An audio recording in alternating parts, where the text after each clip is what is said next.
I have done shows that have come close to that. God damn it. That's insane. All right, I'm going to start recording then. Hello and welcome to the Podcast of Terror, a production of Galactic Netcasts. This is the podcast where we talk about whatever the hell we want to talk about, as long as it pertains to scary shit. Join me, almost as always, you got a pretty good batting percentage going here, is the one, the only Corey Scott. How are you, Corey? I'm fine. I feel a little bad for, it was your friend Glenn that was in the first episode? Grant? Grant. Okay, that's right. And Grant kind of walked up the stairs like Richie Cunningham's brother in the first episode of Happy Days and then disappeared and never was spoken of again.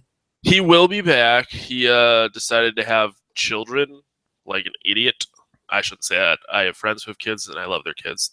Just not for me. So he's super busy and stuff, but him and I have been talking about doing a Wolf Cop episode. We're going to review Wolf Cop, probably get shit hammered while we do it.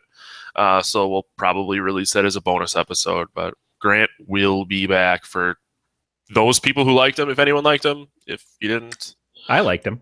Just I don't remember his name. All you got to do is remember that he is the same name as like a 6.5 foot tall black basketball player, but he is white and very hairy. Okay. In high school, we once traced the hair from the top of his head all the way down to his feet. Well, just remember that hairy lives matter. That's true. There's nothing. You can't kill a hairy person just because you don't like hair. No. Now, if you as a listener really feel like you want Grant back on this episode, Corey's going to tell you about some ways that you can let us know. Yeah, you can contact us at galacticnetcast@gmail.com, or you can go to our site at gncast.com and look at the stuff that we do. You can also look at the other stuff that Galactic Netcast do, like the Sci-Fi Geeks Club, Alien Invasion Podcast, another show that Matt's on, the Weird World Weekly, and even some mini casts that go into some specialty things like Doctor Who news, the S Word, and Galactic Gaming News. We have all of that stuff. You can also support our Patreon if you go to patreon.com and look up Galactic Netcasts and help us get to where we can save some of our data into a more professional thing than just into the ether and hoping that it lasts.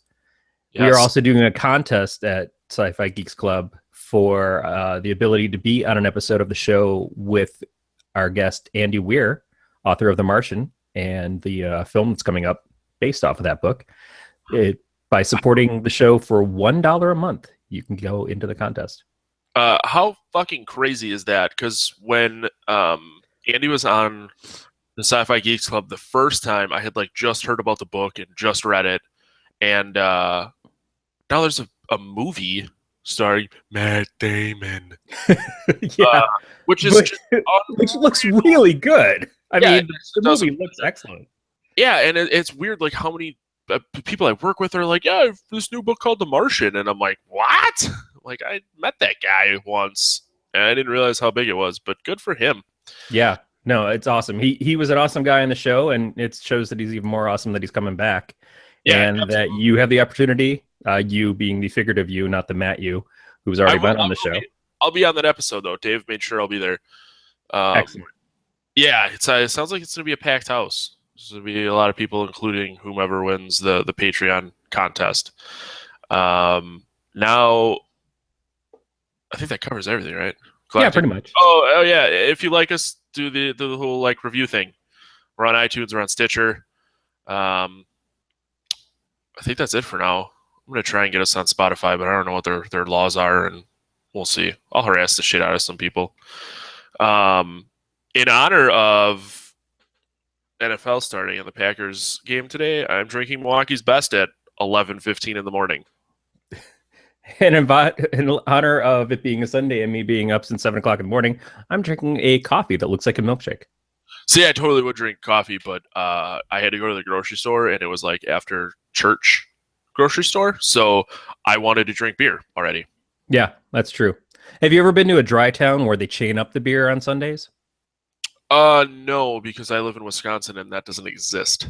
Yeah, it's hard. It is hard. We were going down to my great-grandmother's funeral with my grandparents, my uncle and I, and we just wanted to get drunk. We just wanted to get some beer and just forget the whole trip and we got to the grocery store, and there were literally chains going across the cooling section where the beer would be refrigerated. You just couldn't get at it because of the day. They'll do that at like the Quick Trips, because they obviously sell beer, and if you go there after midnight, you can't purchase beer in Wisconsin. There's like big yellow chains through the doors, so I've seen that. But I try not to visit any place on a Sunday that won't let you drink, which is weird because I go to Minnesota a lot, and they don't let you cannot buy booze on Sunday in Minnesota's, but you can go to a bar and drink.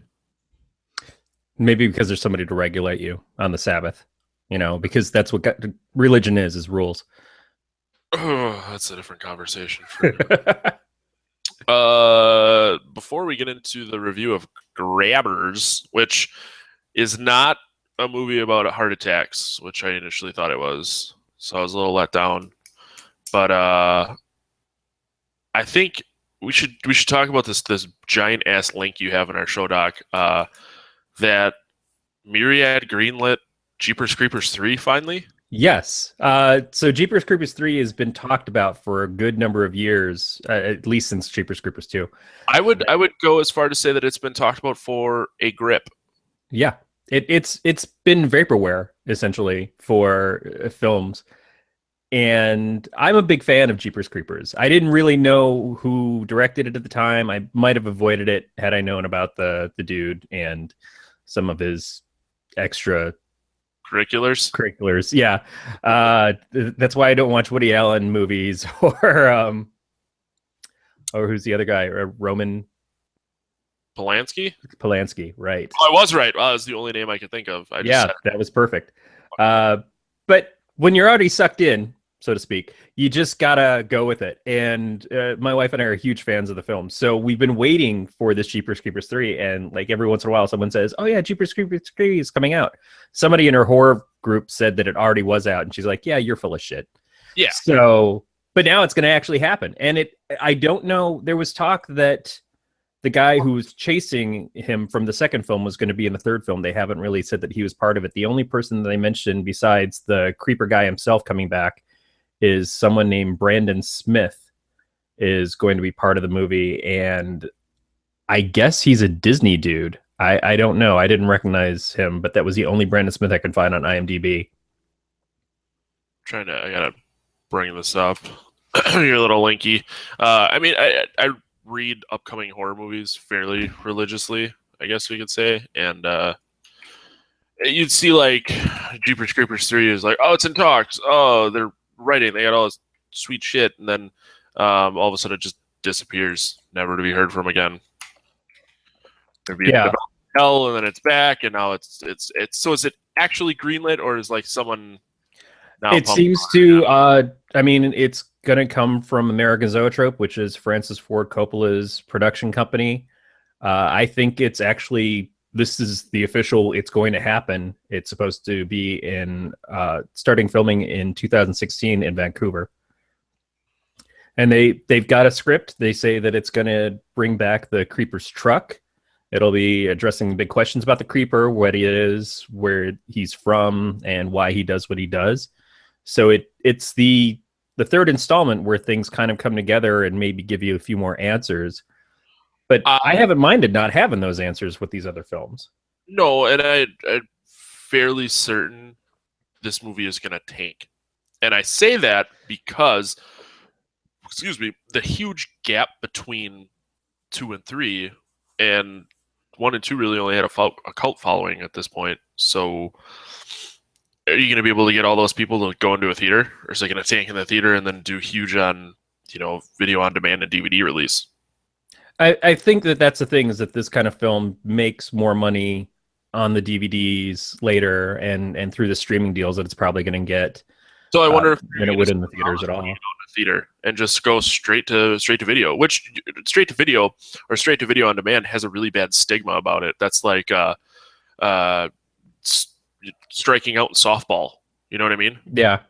So, but then again, I mean, look at how The Interview, that movie never made it to theaters because of whatever bullshit reason they had. And no, I think it did. It actually, they managed to get it released, but they were releasing it on video at the same time. It also, it was in like a small handful of theaters, but it crushed it on video on demand, but it also had this ridiculous following. I don't know, it's really hard to say. I mean, movies that you think are going to be awesome suck, and vice versa, and I'm just some asshole. What do I really know?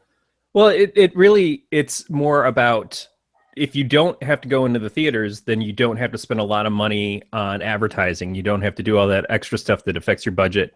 You'll see films that come out and their advertising budget is almost as big as the budget for the film itself, and then they don't make that back because they're advertising in every country. Putting it on directly to video on demand makes it so you don't have to do that. It's self-discovery. And if people have already liked the first couple of movies, then it's going to pop up as a suggestion. Or if they like movies like this, it's going to pop up as a suggestion. And if you really like it, like us, you're going to hear the news and go, oh, crap, I got to go see that. Or I'll get that right away when it pops up. Right. But for to be perfectly fair, now, before we started doing this podcast, which was still somewhat fairly recently, about a month ago, I would only nonchalantly peruse upcoming horror movies. You know, if my wife and I wanted to watch something or something, I would go on there and see what was released. Now, it wasn't until I started actively seeking out information in movies that I started paying more attention to what was going on. So and honestly, I've been out of town for work and a bunch of shit, so I've not been on the site, but I did not know until I saw this link 15 minutes ago that they greenlit this movie. So even someone who is a fan, and this was 2 days ago this happened, so someone who is a fan, I didn't even see it. I didn't even hear it. So how long could that take? You know, you might miss your... I don't know. Maybe I'm just being like the devil's advocate. I want this movie to do well. I want this movie to be good. But who knows? I mean, the fact that it's the same people who've been doing it all along makes me feel at least the quality should be the same, which is fine. I've been very happy with the storyline. It's better than one of those movies where you get the original and it's great, and then they start coming out with sequel after sequel, and it's all by different people. And they each bring their own spin on it. And sometimes that can be excellent. And other times it's just like, okay, now Freddy's in 3D and Roseanne Barr's in there and Johnny Depp comes back in a cameo and it becomes ridiculous. Yeah. So like you said, because it's the original people, I hope for good things. Do not fuck it up. Whoever's producing in this, you know, Kirk Diamico? Some guy named Kirk. Yeah. Not Kirk Hammett from Metallica. No. Let's get into grabbers, I guess. I forced you to pick a movie because that's the type of person I am. I forced my will upon them. So Corey chose grabbers. Yeah, actually, grabbers had been suggested to me by a friend through the comic store that I help out at months ago, maybe even like a year ago. We were talking about probably Cabin in the Woods or something. He's like, "Oh, have you seen Grabbers?" And it's been in my Netflix queue for forever, and I'm just glad it was still there. And yeah, you this gave me an excuse to watch it. Fair enough. That's kind of I have a list of movies that I wanted to watch, and I just never watch them. And now this is my excuse to watch all of these movies, horror movies at least. Yeah. IMDb gave it a generous 6.3, which going into it was it was mildly concerning, I guess, because I didn't know what I was really getting into. And Rotten Tomatoes, 72%, which unreal in my opinion that this movie would have gotten that. But for those not familiar, this movie is about a alien life form that crashes into the ocean on the coast of Ireland, right? Yeah. Yeah, that makes more sense. But they find out that the only way to really survive is to be drunk, which plays into the whole Irish thing pretty well. And then they just proceed to get shit hammered and act like assholes. In a really good way though, because it's funny, and like the goody two-shoe girl who's the cop comes to town and I've never drank before, but she can outdrink everybody. It was a fun movie while still being a horror movie. Yeah, Ruth Bradley, who's the person who played the Guardia, Lisa Nolan, was excellent. She was such a compelling drunk character. That may be half the reason why the score is as high as it is, because the film itself, the premise is okay. It's not anything that hasn't been tried before. The choosing to make them drink to protect themselves I've seen similar things and other things. Cherry Falls is something that kind of reminded me of that. Cherry Falls was a movie where everybody was being killed if they were virgins. And so all of these people try to go and have sex so that they won't be murdered. Not a great movie. Not a great movie at all. It sounds way better than it is. And that's not even saying a lot. I feel like that concept, though, makes a little more sense because you always hear about cults are sacrificing a virgin and stuff. You never really... cults are sacrificing the only sober guy in town. Right. So but you also see in horror movies, it's usually they're killing people who are having sex. Absolutely. Oh, yeah, absolutely. That's funny that you mentioned that. It's a different take on something that's been done over and over and over again. But I think it being in Ireland makes it that much funnier because Irish people are just known for being belligerent alcoholics. Yeah, they try to convince the townspeople to protect them. They're like, okay, we're going to go have a party and we're all going to get rousingly drunk. And the townspeople are like, oh, I don't know. And they're telling them this in a church. And, yeah. At a wedding, like, right? Or was it a church? No, I'm not sure if it was a wedding, but it was definitely something where the priest is standing there. And then they're like, well, it's going to be an open bar for everybody. And everyone jumps up and goes running over to the bar. They're like, yay! Yeah, the bartender was pumped about it too. Yeah. I just like the I don't know how to put it, the sarcastic assholey-ishness to some of the characters is kind of funny. They're just really cynical, and the Patty was my favorite, the guy who's just hammered all the time. Yeah, the guy who he just straight up was Darby O'Gill from Darby O'Gill and the Little People. He's just, I run this town in my own way. You all think that you're okay, but I'm in charge secretly. I've never seen it. I do not get your reference. I'm kind of sorry. But what I thought was really funny is like they use him as their how drunk to get scale. And everyone's like, oh shit, we can't get Patty drunk. And that's funny because in groups of people who party, they always have like that person who's, oh, you're that guy drunk. Yeah. I did it too when I was younger. I wasn't that guy, but we had that guy. So I thought that kind of brought in an aspect of nostalgia to the movie, I guess. I'm sentimental like that. I'm kind of an asshole, but I thought it was funny. I'm going to try and get Patty drunk someday. Yeah, I believe in you. I think you can do it. I totally could do it. It's how my wife will handle it and how the next 3 days will go for me. Yeah. Although he was only 0.2. And I've always wanted to get a breathalyzer to figure out just how drunk, like legally, you are as opposed to how I feel. We have one at my Friday night hangout, and the person that we got it for specifically, we're pretty sure has broken it to the point where the thing just doesn't register the right amount anymore because it just can't keep up with him. I don't know if that's a good. I don't think that's a good thing, man. Shannon is epic. Is Shannon a guy or a girl? You never can tell. Well, that's what. Wait, what? Shannon's a guy. Okay. And the reason I asked is I know it's a guy and a girl's name. Yep. Had to ask. Yeah, he goes by 6. Oh, okay. He started going by 6 because he got tired of being called a girl's name, and then Blossom came out with a character named 6 being a girl, and it just ruined his whole life. Huh. But he was already going down that path. Anyway, so this movie also stars Richard Coyle is the lead. I had seen him on the BBC comedy show Coupling, which was a copy of Friends that England was doing. Then they tried to bring it over to America, and it failed here. But that show had the guy who played the proper captain dude from the Pirates of the Caribbean movies. Had quite a few good people in it. Richard Coyle was only in it for the first couple of seasons. He was excellent in it. Now he's doing, well, he was last in the Blackbeard show with Malkovich. But I have no idea what you're talking about. just a lot of pirates. I'm just trying to bring pirates into this because pirates are cool. Arr, me matey. But he's the lead. He's already kind of broken at the beginning of this. We find a little bit of backstory about his character and why he, as the cop of the town, is also a drunk and seems a little bit piss miserable. But Ruth Bradley is, I guess, on that Human show that Dave keeps talking about. Dave says a lot Dave of Nelson.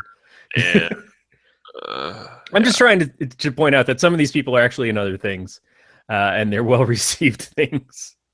They didn't just all show up in a drunk Irish movie with things trying to grab you out of the ocean. Oh, okay. I had never heard of any of these people before, which means absolutely nothing, because I am not a very perceptive person sometimes. Yeah. Shut That's up. why I thought this would be a good movie for you. Oh, my God. Don't make me look like a dick in front of my friends, man. Your friends are the internet. Yeah, on the internet, no one knows I'm a dog. All right. All right. I don't know. I guess I don't have a whole lot more to say about this movie. No, I mean, it's if you're into movies like Tremors, maybe even Slither, or if you go back further, Night of the Creeps, it's that creatures attacking people kind of thing.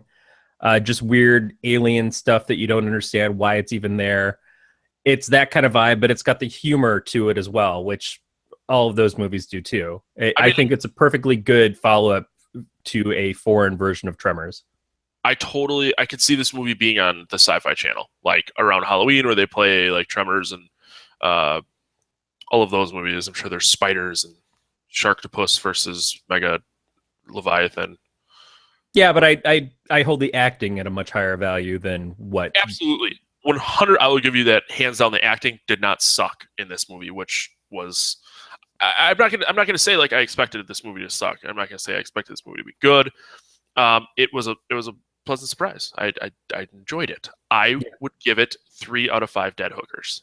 Yeah, I would probably even go 4. I think that it's also one of those things that it's beneficial that Netflix now lets you turn on subtitles, because I know that the accents in this are one that my wife would just be 5 minutes in. She would go, I don't understand what none of these people are saying. Some of it was really hard to understand, but that's, you're playing drunk, which often involves slurring words, and you're Irish, which is always involves slurring words. Yes. So you have a double slur going on. Yeah. It's funny that you mentioned Tremors. I just noticed that Tremors 5 comes out on October 6th on DVD. Which is, we're still in the Michael Gross led Tremors now. We lost the 2 leads from the first one. Fred Ward and Kevin Bacon kind of disappeared out of the series, but I keep hearing that Kevin Bacon might come back. Why are they already planning on Tremors 6? Yeah. Oh God, I haven't watched one since probably 2 or 3, but yeah, it's Michael Gross and Jamie Kennedy, which I don't know how I feel about that. Yeah, it's strange how the series, I think it's even traversed time at points, but it's remained Michael Gross. For a while, it was him and his wife, Reba McEntire, but I don't know what happened to her character in the series. I lost track. Who knows? It's only PG-13 too, which I think is stupid for a movie like that. Yeah. People should get destroyed. There should be blood everywhere. Yeah, but I don't remember the first Tremors being all that much like that either. It's a pretty good open horror story that wasn't super vile.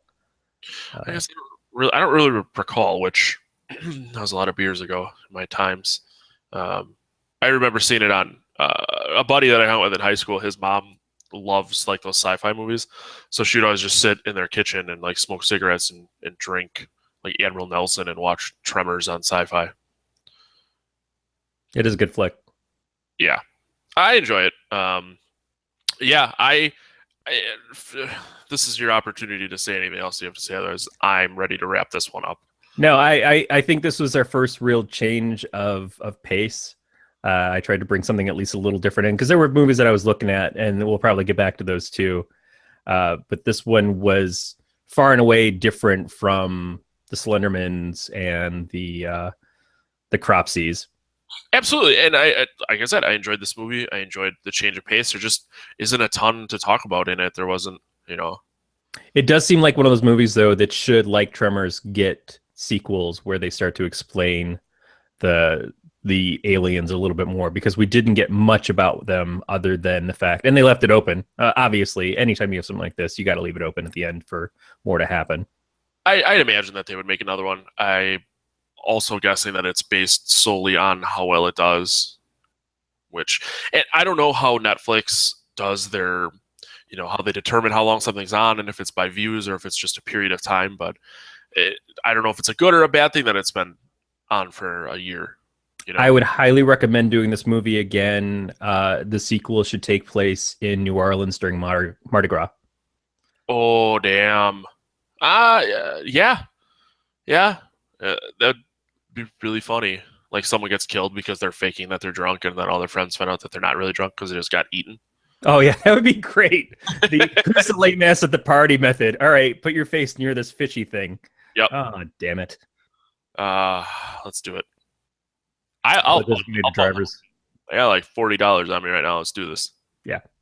So right on. I think that will about wrap it up. As Corey mentioned, please head over to gncast.com. Check out all of our shows. Leave us a message. Send us an email, galacticnetcast@gmail.com. Join the Galactic Collective. Send us turkey meatball recipes, turkey sandwiches, whatever you want to do. If you have a movie that we have not mentioned that you really think we should watch, or you just want to listen to us talk stupid about, send us an email, leave us a voicemail as mentioned. Make sure you hit up the Patreon account. Give us your money so we can keep doing this and keep making better episodes and better content. So thank you for listening, and we'll catch you next time. Take care. Let me save this and start another one. By chance you have another story? I guess if we're doing all news, we don't need the... I'm thinking, like you had mentioned, doing like a news story at the start of it. We could call it like the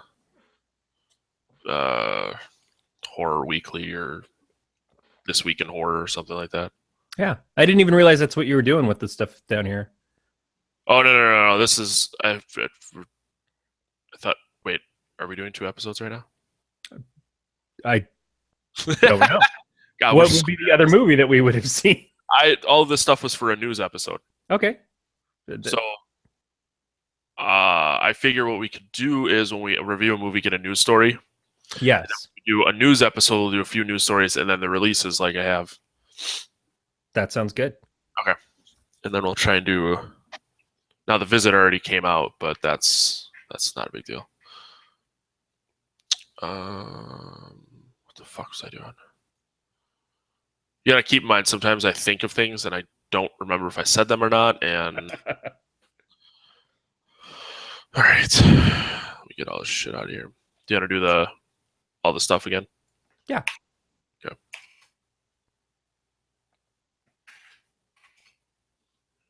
Links quick.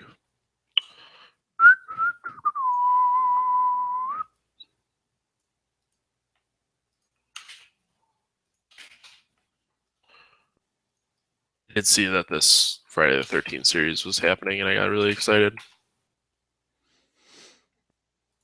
Have you watched the Scream series at all? No, I was never a big fan of the Scream movies.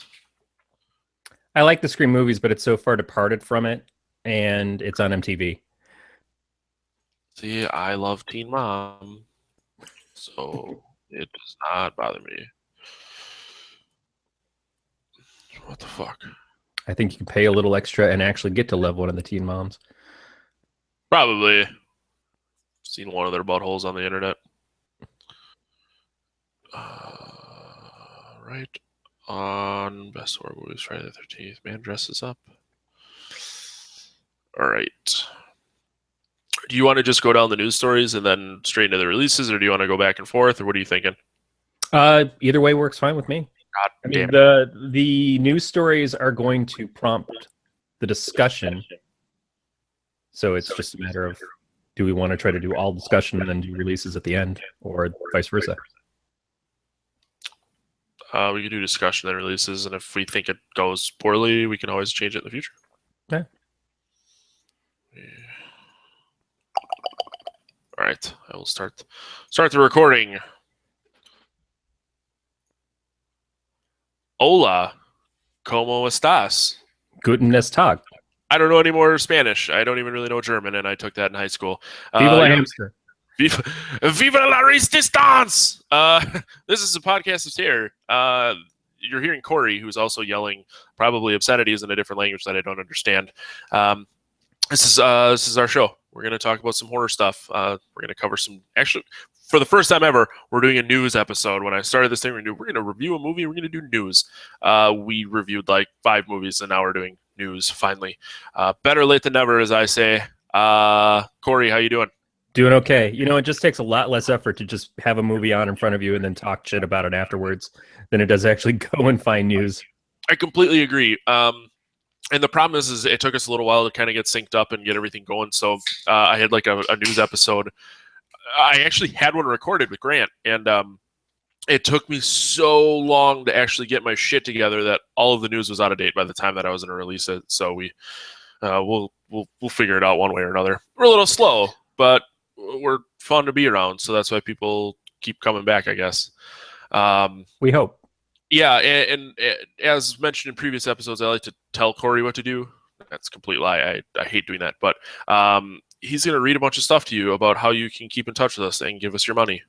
Yeah, I'm going to tell you about money and what to do with it. First of all, you can go to our website at gncast.com, and you can look at the stuff that we do there. We do, well, not us specifically. We don't do shit. We do everything. Yeah.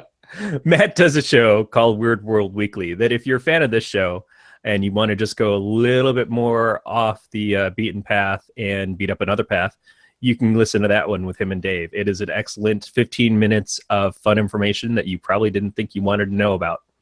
Maybe you don't, but you're still going to listen to it because it's great. And then you can listen to some of our other shows there as well. Alien Invasion Podcast, Sci-Fi Geeks Club, some of the shorts that they do throughout the week, like Galactic Gaming News and Who News, Adventure Party, which is a great time if you have any interest in kind of role-playing or game boards.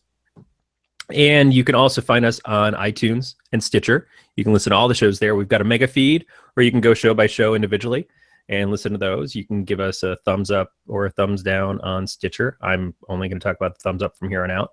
Or you can give us a 5-star review on iTunes.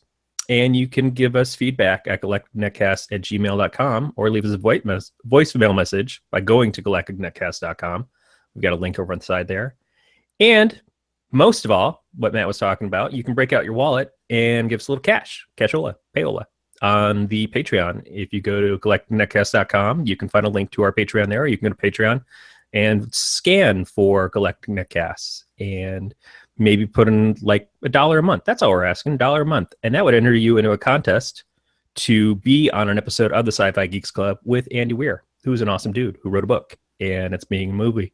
And I think he's writing another book where it's got something coming out. You can ask me these questions in a much more intelligent way if you're on the show. And for those not familiar, did you mention the name of the book? It is called Martian. I kind of figured if you've heard it, you know who Andy Weir is. Everyone's talking about him. He's pretty great. That's true. My favorite part, though, is that his movie is starring Matt Damon. Every time. I had to get that one in there. I'm trying to find out how much money we're making in Patreon. See if Dave will let me quit my job yet, and I can just live off of this sweet, sweet podcast money. Short answer, I'm guessing no, but we'll see what's happening. Well, I mean, you're in middle America, so it's really cheap there. I live in Northern California. Which is, it's funny. So two separate friends of mine's bands are on tour together, and they played in Milwaukee on Friday. So I went down there and hung out with them. And Travis is the singer for a band called Abiotic, and they're from Miami. He lives in Concord, California. So I took him out for dinner. We went and had a burger and stuff, and he just loved listening to people talk. Like, our accents are apparently just the greatest thing to him.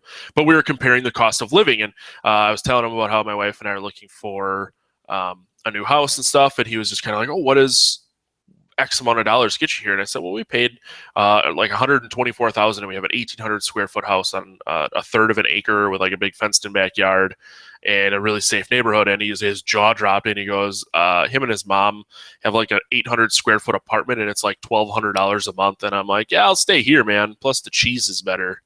Yeah, no, the cheese is pretty incredible out there. Although California's got good cheese. Uh, our house, $500,000 home, 1,300 square feet, 4 bedrooms that aren't even big enough. I mean, you see it on my video. It's tiny. Ugh. Yeah, and then the whole property values took a shit right after we bought our house, but they're coming back up again. And you said $800 a month for your friend's apartment? Oh, yeah, it was like 11 or 1,200 for an Yeah. 800 square foot apartment. Nothing like that here now. But I'm just north of San Francisco, and we're looking at $3,000 to start for any kind of rental out there at this point. That's Thanks, Google. Yeah, yeah. See, there's kind of that, but we don't have things like that. I have nothing. I mean, I have a mall. People like travel to go to this mall, but we're like 100 miles away from Milwaukee and like 115 from Madison, and Green Bay is right up the road, but Green Bay is a shithole. No one wants to live there. It's not a cool town. The only cool thing is on Sundays when the Packers play. It's like a super hip and happening place. 6 days a week, there's shit going on. Yeah. My wife's from Green Bay, so thanks for that. Really? I'm going to get letters from her. Oh, yeah. My brother lived in Green. I live just outside of Green Bay. I think living in Green Bay proper is not a desirable place to live. Your wife lives in California now. Obviously, she didn't want to live there anymore. Dick. Well, no, she had parents kind of make the decision for her. I'm sure we both like to get out of California and this kind of situation we're in right now. Go someplace where there maybe is water. You know what? Why don't you just tell me what you want me to say? Because I'm just digging a big asshole here. I want you to rub your nipples and say, "I love you, you big chunky man." I feel uncomfortable now. I need an adult. Let's talk some news then. Yes. It's about time we do that. First up on the old news docket, we have... Oh, it's not from Dave's, what is it, list first that Dave loves so much. The best horror movies of the 21st century. It's an in-depth and critical look at that question. Number one is The Descent. I've never seen... Have you seen The Descent? My wife watches the Descent movies. I can't really handle them because I get incredibly claustrophobic to the point where even the idea of being stuck in a cave freaks my ass out. I can't handle it. I will panic attack just sitting there in front of the TV eating bugles. I don't know why. Pussy! Yeah, I'm a little bitch. Sorry, I sneezed. It just happened to sound like I was calling you a pussy. I've never seen it. I don't even know. Someone is quoted as saying, "Gotta love those subterranean killing machines." It's not like they're bad films. They are pretty terrifying. I believe also that they're mainly all female casts for The Descent and the sequels, which itself is actually pretty great because there's not enough of those kind of films where they've got horror and action and everything else and female lead, let alone multiple female leads, and they pass the Bechdel test. Huh. I didn't realize it was an all-female. I mean, I've seen the movie poster 100 times, but if it's what I'm thinking of, I could be way off. No, I believe it's the same one you're thinking of. We'll just act like it is. Number two, I'm really excited about Drag Me to Hell. I love this movie. I remember seeing it in the theater once or twice, and I own it on DVD. I actually haven't watched it in a really long time, which probably makes me a bad person, but it was just a really good old school horror movie. It wasn't scary. It was just badass. Yeah, I mean, it's Sam Raimi, and Yes. Raimi is somebody that you can always have a good time watching his stuff. It's a little weird. I think it was kind of like the cursing thing from Thinner, but taken into a whole different direction. Yeah, I like the fact that you think there's a happy ending, and then right at the end, bitch gets dragged to hell. Yeah, And the title lives up to what it's named. we weren't trying to surprise you. We were Yeah. giving you exactly the information you needed to know going in. I like that. I like that about it. Number three is I Saw the Devil. I never saw this movie. Yeah, I've never even heard of that movie. Yeah, me neither. Number four, 28 Days Later. I'm more partial to the first one, 28 Days, starring Sandra Bullock. Yeah, I love that part where she was just getting sober and then zombies came and ate her face. I do like 28 Days Later, but it's a zombie movie, and now at this point, zombie movies are so overdone. I think it was the first fast zombies that we had seen in a long time, other than Return of the Living Dead, which we just watched that the other day, and the zombies in that are not exactly slow. No, and I think that was like the first different take on zombies' speed. I guess Yeah. the first movie where they were running versus just meandering. Yeah. But up to that point, there was Romero stuff. Yeah, all the Romero stuff was they kind of just meandered. But then at that point, and I'm talking about across the board, so I'm talking slasher movies and all that stuff. The killer was always slow. Michael Myers, Jason, Freddy Krueger was never really slow, but they all were. And then 28 Days Later came out. I don't know when World War Z was written in comparison to when 28 Days Later came out, but they had running zombies, and you started to see faster slasher killers in the reboots and the remakes and stuff. Yeah, I'm going to switch to a different list. There's the Metacritic and Rotten Tomatoes list. I'm going to go right to number 2, The Babadook. Funny I see this because I was getting tattooed on Tuesday, and the guy who was tattooing me was like, dude, you got to see this movie, The Babadook. And just up and down, just loved that movie. So it's kind of crazy that it showed up on this list. With that being said, we should probably review it soon because that'll force me to watch it. Yeah, that's one of those things that's in my list on Netflix that I've been waiting to get to. I know the wife has seen it, and she's like, how have you not watched this yet? I don't know. I have to watch TV for a completely different show that I do. I am getting tired of being assigned stuff to watch all the time. Like, TV used to be just joyful for me. It was a way to turn off my brain. Now I got to pay attention. That's bullshit. Well, you're kind of on the wrong shows then. I know, but I have so little talent that this is about as good as I can get.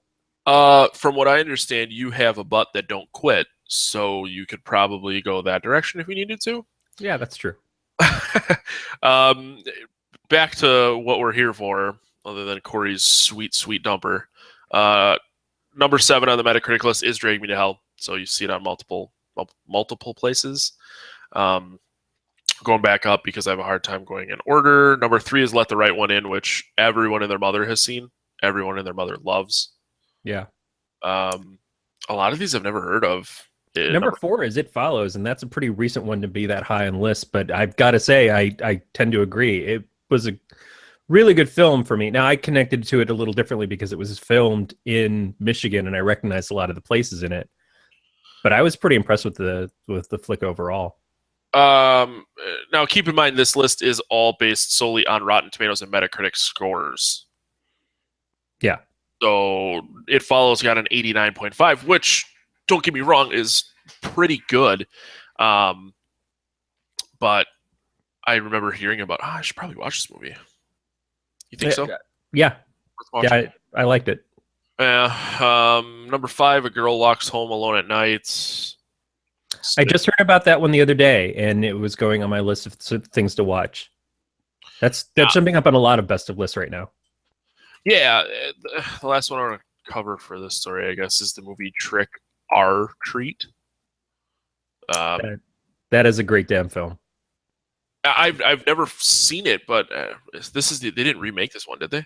No, Trick or Treat is it's a collection of short stories. It's kind of like a Tales from the Dark Side or a Tales from the Crypt, where they used to do little shorts in the films to add up one big.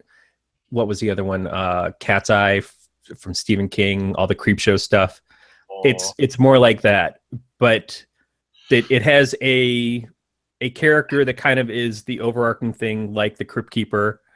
And it just, gotcha. Yeah, it's a good flick. It really is. It's a lot of fun. It had a lot of big names in it too at the time, which was kind of the other part of it.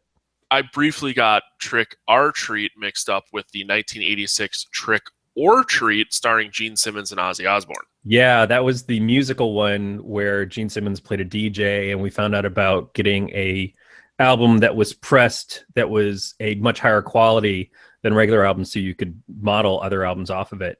That's a fun flick too. I haven't seen that since the 80s, but I've been wanting to see that again because I wanted to watch Shocker the other day in honor of Wes Craven, and I'm like, oh yeah, I'd love to do a double feature of Shocker and Trick or Treat. I've been unable to find Trick or Treat, so I'm just deprived. Yeah, that's got to come out on Blu-ray at some point. I'm sure at this point, especially with Wes Craven's passing. It's really nothing else. Shaun of the Dead shows up on the list. Battle Royale is number 14, which is the amazing Japanese Hunger Games, which came out first. They released the 10th anniversary Blu-ray, which finally has like English overdubs on it. That made me excited. Yeah, and Cabin in the Woods and Tucker and Dale versus Evil are both on these lists, which is good. It shows that you can work in comedy to these movies. They don't have to just be straight up horror. It shows that there is some ability to stretch the genre a little bit, because both of those movies are just fantastic films on their own, but can do some pretty good scary stuff in the middle of it. Yeah. They're not reinventing the wheel. They're just taking a different take on it. The next story, unless there's anything else on that one you want to cover? Nope. Okay. I'm excited about this, which is kind of why I was rushing to get to it. The Friday the 13th series in the works at CW with the Pretender creators. I saw this a while ago. I got really pumped, and then even in the pre-show, which if you're actually watching on YouTube, you saw us talking about, was MTV made Scream, not The Scream. And it's like kind of deviates from what it was and what it was meant to be an MTV show. So I have high hopes for this one, since CW is doing it instead of MTV. Yeah, if you watched the remake of Friday the 13th that came out a few years ago, it felt like it was a CW show. It had a bunch of CW actors, and it wasn't quite what I imagined from the classic Friday the 13th, which is not necessarily those became not great movies after a while. By the time we got to Jason in Space, we knew it was past its prime. Although I do like Jason X more than I like some of the other Friday the 13th films. I saw that movie in the theater. I remember sneaking in. I was like 14. I don't mean to make you feel old. I was just saying that I paid money in the movie theater to see that. So when it made $57, 10 of it were mine. Yep. Well, it was made in Canada, so I mean, you transfer US dollars to Canadian dollars, it probably equaled out. Yeah, that's true. Whatever. I didn't read much on what the plot was. I kind of don't want this to get ruined and get overhyped for me, and it sucks real bad. So if you feel free to take over. I mean, it talks about the fact that the main character is a detective looking for his missing brother that is somehow tied to Jason Voorhees. So we're actually getting Jason in this. It's not like the Friday the 13th series that came out in the 80s or 90s, where it was more of an anthology horror stuff with Jason as kind of the bottleneck around it. They did the same with the Nightmare on Elm Street. Everybody was trying to do Tales from the Crypt, but they just didn't quite land in the same way. I remember the Nightmare on Elm Street one where it was Tales from the Crypt, but it was like hosted by Freddy. Yeah. That sucked. Yeah, it was not good, but at least we actually had Freddy on there, which is something. But this should at least follow the Camp Crystal Lake stuff. It should involve some of those things. It's always crapshoot as to whether or not they're going to kill enough people to make it feel like what the films are. And if they keep killing people on a weekly basis on a series, how long can you keep the cast fresh? Do you get to a storyline that finishes at the end of the season, or what? Yeah, but if you do, each season is a different summer. Right. You have a different group of counselors and a different group of kids. That's how you can continue to kill, or you don't go for the 24 episode stupid American season. Just go 10 or 12 episodes. That's plenty.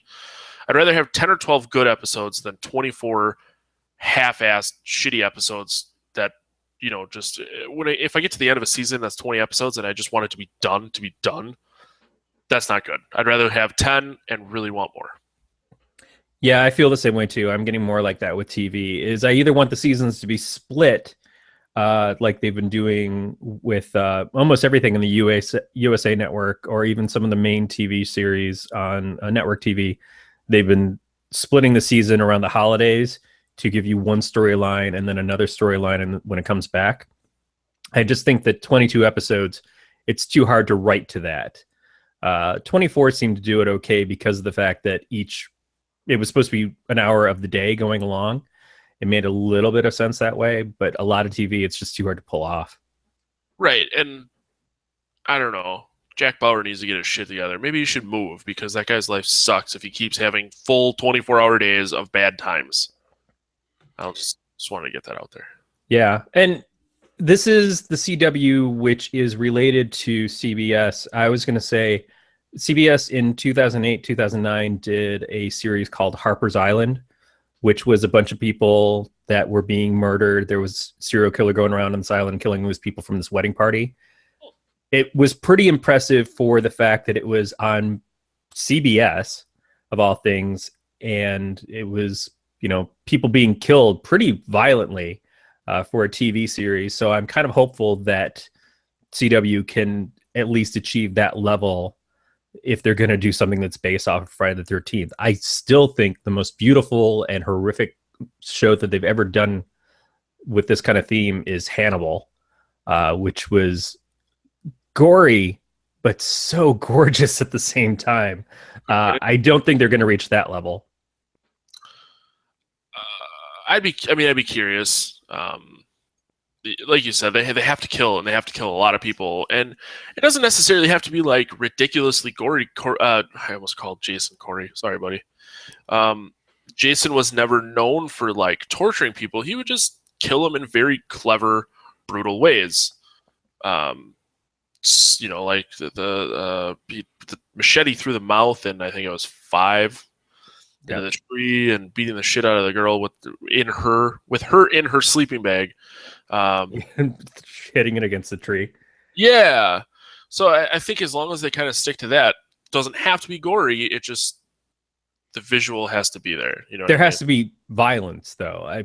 I think violence is sometimes harder to deal with on these shows than gore. I mean, you can watch CSI and be grossed out, but CSI isn't showing you as much of the violence as it is the aftermath with the blood and other bodily fluids. Yeah, there has to be step 1. You know what I mean? CSI is showing you step 2. You got to have step 1. Yeah. Moving on. There's, I think this kind of came at a good time. This episode, or this story, the man dresses as Michael Myers to propose to his wife. Excuse me, propose to his girlfriend. She said yes. She's going to be his wife. In case you weren't sure how I got to that point. I guess if you're really into that movie. Yeah, I saw this a while ago. They were doing a tour of the neighborhood where the movie was filmed, and she was walking along with some friend of theirs, and then he was around the corner dressed as Michael and kept peeking out until she spotted him, and then he got her to come close enough. When she walked around the corner, he was down on his knee with the ring. It's a cute story. To many people, it would be a fucked up story, but I think you love what you love, and honestly, I think it's a very adorable way. It shows that he put forth an effort. It also wasn't something that was just for like some YouTube sensation of everybody dancing in the proposal. It was personal to them. I think it's really sweet. Yeah, I completely agree, and I think that's what made it cool. And I scrolled down, and their engagement picture I actually saw on Reddit is them in the Back to the Future poses. Yeah. He's Marty McFly and she's Doc, and they're like next to a DeLorean and stuff. So I think it's cool. I honestly wish I would have done something cooler like this. My wife hates being the center of attention, therefore we can never do these things. But just taking the time to like personalize something like that is pretty cool. So good on you, guy. Yeah, I just hope that, when they have their first kid, if they ever do, that they don't try to reproduce Halloween 2 in the hospital, because it was not good. Someone tell those people not to do that. Stop your Halloween obsession at the proposal. Yep. That was a short and sweet story. Sweet, pun intended. Let's cover some of the releases coming up. Now, from the day that we prepped this episode to the date actually recorded, The Visit has actually already released. Came out on Friday. Today is Sunday the 13th, so I'm not sure how it's doing or anything, but I've read some good reviews about it. I've actually seen some pretty positive things where they're trying to say, okay, this is the M. Night Shyamalan that the people have actually been wanting to see. My wife had someone say that they saw it in her horror group. They said that the reason that they think that he gets a bad reputation is because his movies look like they're pitched as horror movies, and then people go to see them, they're not horror movies. I guess that happened with The Village. I've never really felt like his problem was that his stuff looks like it's horror movie, and it's not. It's more that he tries to think he's smarter than the audience by always giving you some twist at the end, and the twists have gotten dumber and dumber as they've gone along. If this doesn't do that, I would be okay with seeing it. I think what happened was he did The Sixth Sense, and it had that crazy ass twist, and it probably made him a metric fuck ton of money, and now he feels obligated, like, oh, if I come up with another cool twist, I will make more money, and they're starting to feel like forced. So no, that's it. I mean, Unbreakable had a big twist ending too, but I loved Unbreakable because it was a superhero movie for one, but the twist didn't bother me so much. It was more of a reveal to the character. By the time he did it in Signs, the twist didn't really seem to make a lot of sense. It wasn't like, oh, we were getting all these things in the movie. It was just he was dropping specific things said to people in the movie and then trying to bring together at the end. It never really added up to any information that it's like, oh, here's clues. It was, no, just do this. This is how you kill them. Yeah. It was really kind of dumb. The Village, same sort of deal. I haven't made it into Lady in the Water or any of his other stuff since then. I've only seen The Sixth Sense, Signs, and The Village. Never bothered with Lady in the Water or Unbreakable. Unbreakable's pretty good. I've heard from a few people it's pretty good. I guess I might have to watch it now. Thanks, Dick. Yeah. Hey. Curse me out after you see it. Oh, yeah, we'll see. Anyone who's not familiar, the visit focuses on a brother and sister who are sent to their grandparents' remote Pennsylvania farm for a week-long trip. Once the children discover that the elderly couple is involved in something deeply disturbing, they see their chance of getting back home are growing smaller every day. Once again, I think it's just kind of a cool take on something that everyone does. Everyone goes to visit their grandparents. Yeah. But, and then you spend too much time with the grandparents and you start finding out they have a secret life, like they used to be young once, or they like to get freaky. And it's even scarier than this, where they might be cooking you up and eating you.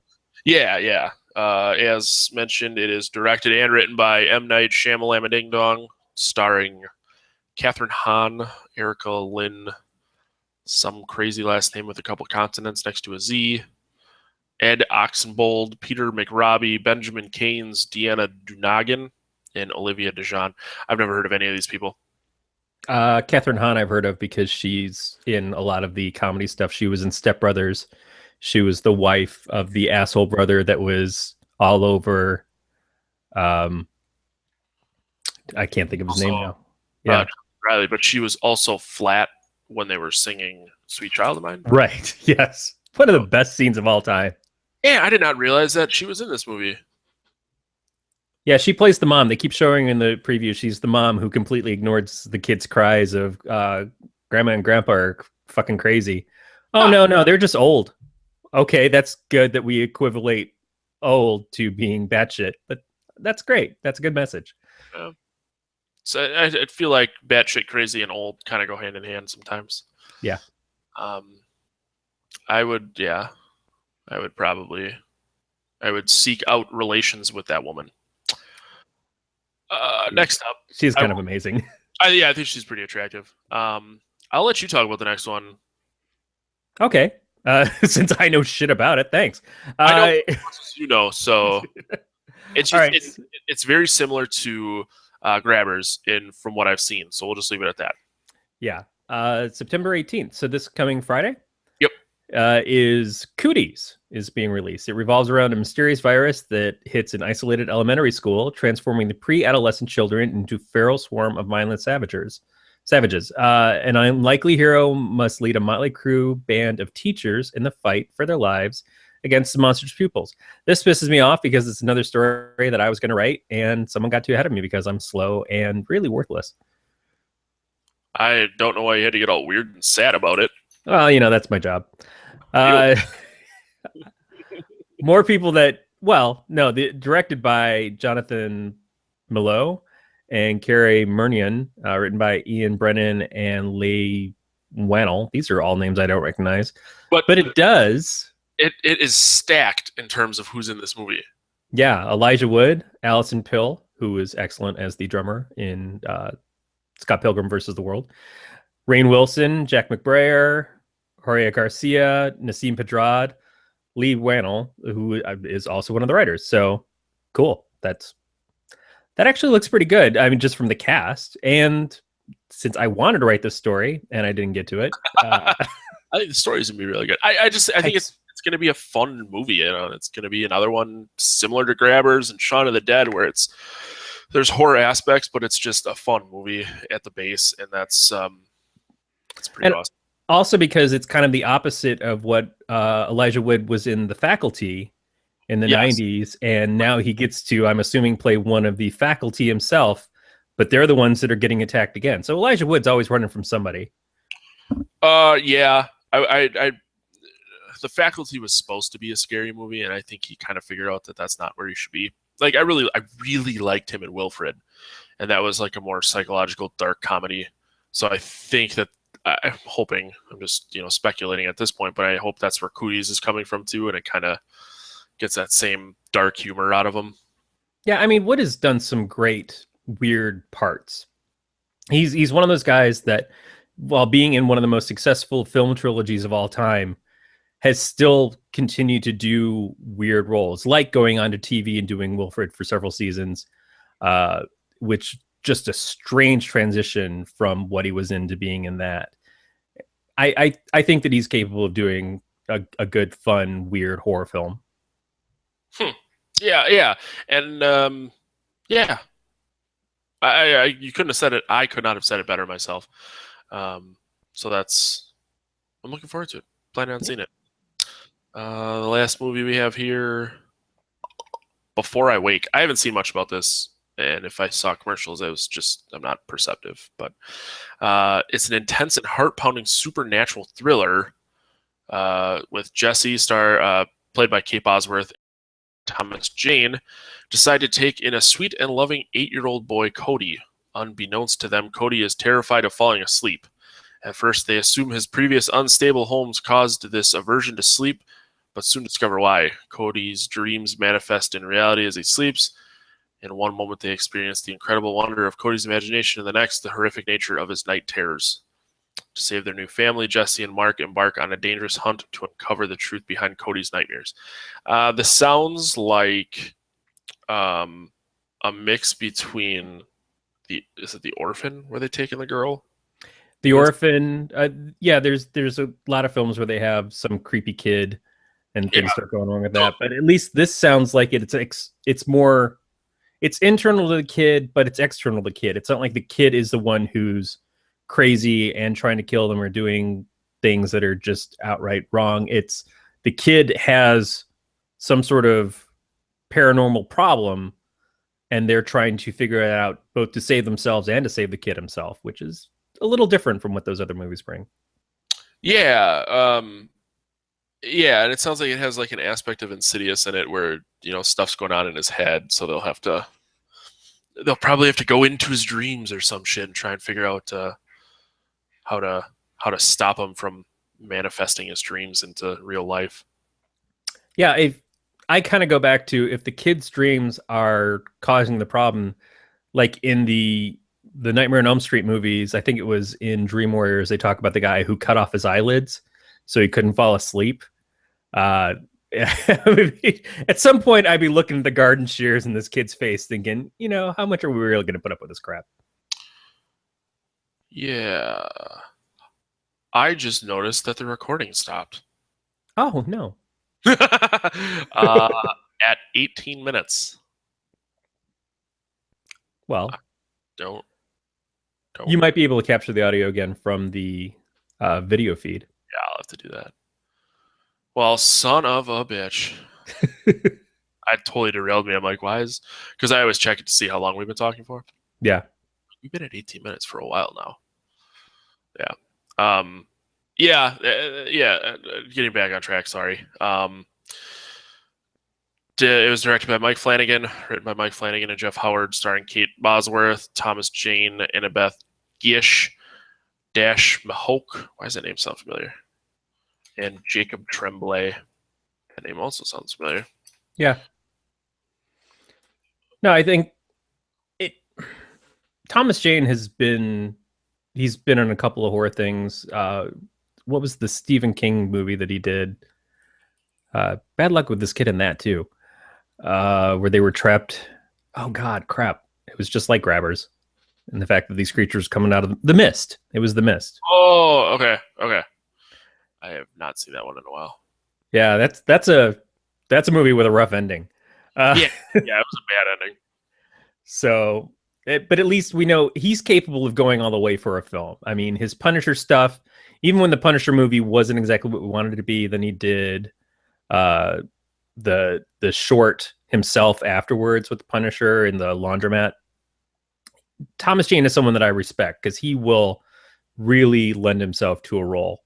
And if he's doing a horror movie, I expect that he can bring it. Curious to see what... I like psychological and supernatural type thrillers, so I'm curious to see what this brings. But that's only a week and a half away, so yeah. It's weird that I haven't seen commercials for this or Cooties. Usually these things are getting advertised so far ahead of time these days, and I'm not seeing anything for either of these. Cooties being a week away, it's really surprising I haven't seen any commercials for it. Yeah. There's a trailer. The trailer came out in March, so the trailer's been there for a while. I'll be sure to put them in our show notes and stuff, and then make life a little easier. But excited. IMDb already reviewed it, gave it a 6.9. That makes sense because also they're trying to get things closer to Halloween time. So they've probably been sitting on them in the can for a while, and they've probably been played at film festivals and stuff before, and it's just when we're going to get the release. Yeah, the release date says September 24th in Serbia. Well, Serbia's got a big film neck. I don't know, really. Yeah, I was like, where are you going with this? But yeah, that about wraps it up for the news. Is there anything else you wanted to cover over there? No, I think if we do stuff like this, I'll start paying more attention to things as they're coming out. I subscribe to Fangoria for the wife, but the problem is that news by the time it hits is also usually weeks behind, like the mystery show. Who even gets magazines anymore? I still kind of like it because you can pour over the pages, and sometimes you got to read something when you're taking a shit. That's what your cell phone's for. Get your shit together. Yeah. Literally. I do like things that don't have cameras when I'm taking them in the bathroom. Whatever. If someone wants to see me taking a shit, that's their problem, not mine. Yeah, but we already established that my ass is gold. Okay.